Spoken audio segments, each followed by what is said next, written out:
The cognitive anchor flared white, a blinding surge of power that threatened to unmake my very atoms.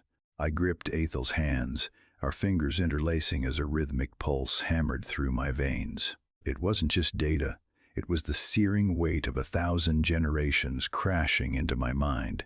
The air in the translucent temple crackled with ionized energy, pulling us toward each other like binary stars in a terminal embrace.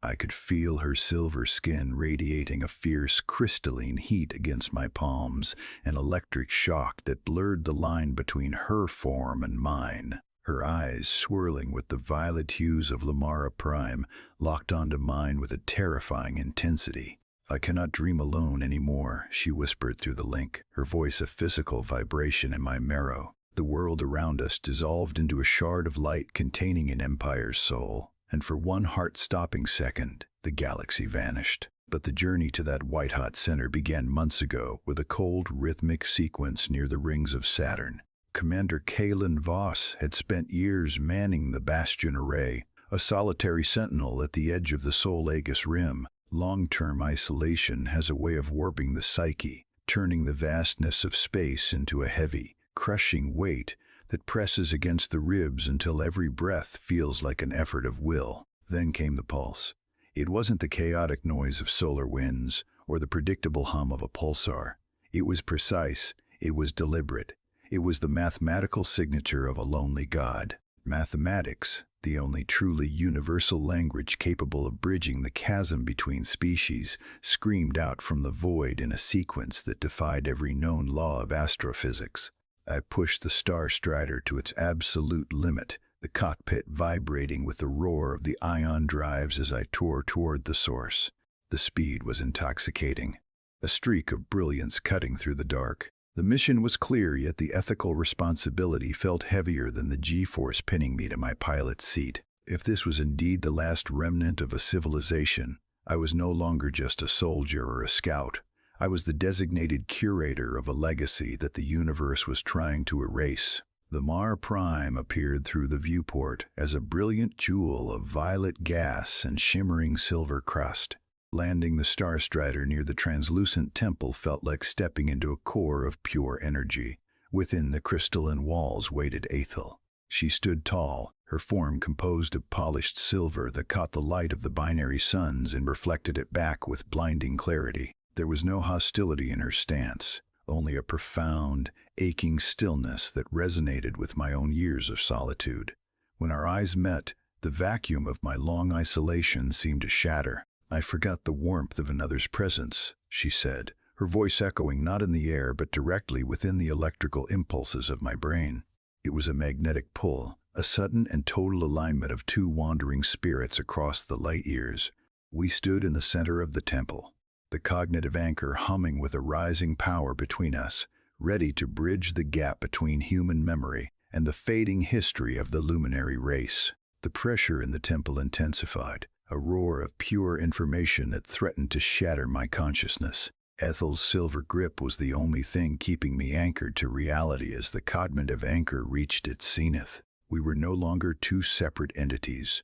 We were a conduit for a dying star's last breath. Every scientific breakthrough, every soaring melody, and every heartbreak of the luminary race surged through the link in a torrent of blinding radiance. It was a race against the clock, the very foundations of the Mara Prime, vibrating with the planet's final, violent contractions.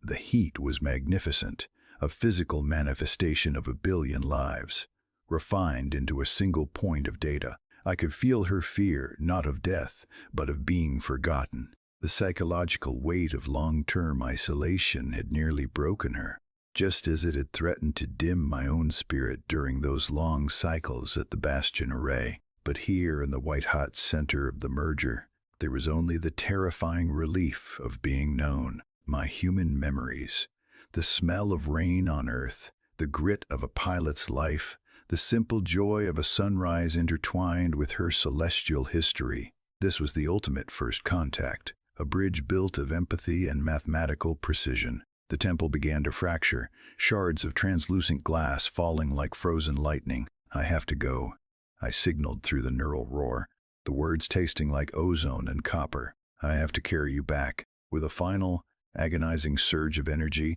the upload completed. I was thrown backward, the connection snapping with the force of a supernova. I scrambled into the cockpit of the Star Strider, my hands shaking as I ignited the thrusters. Below me, the Mara Prime began to collapse inward, a beautiful, violent spectacle of violet light and silver dust. I punched the drive, the G-force crushing me into the seat as I tore away from the shock wave, carrying the shard of light containing an Empire's soul in the ship's primary core.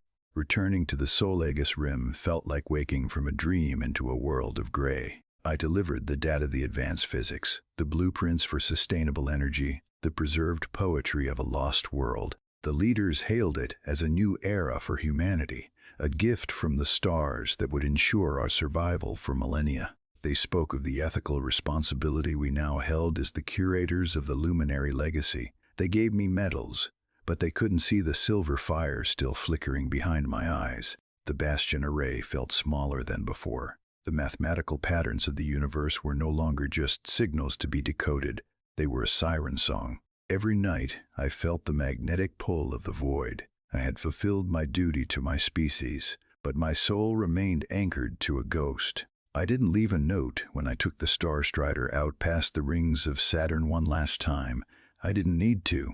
I charted a course for the coordinates where the Mara Prime once shined, knowing that the physical world was just a thin veil. As I initiated the final jump, the cockpit filled with a familiar radiant glow. Ethel's presence manifested not as a person, but as a warmth that wrapped around my heart. The void was no longer empty. I closed my eyes and let the light take me, finally reuniting with the consciousness that had taught me how to feel again.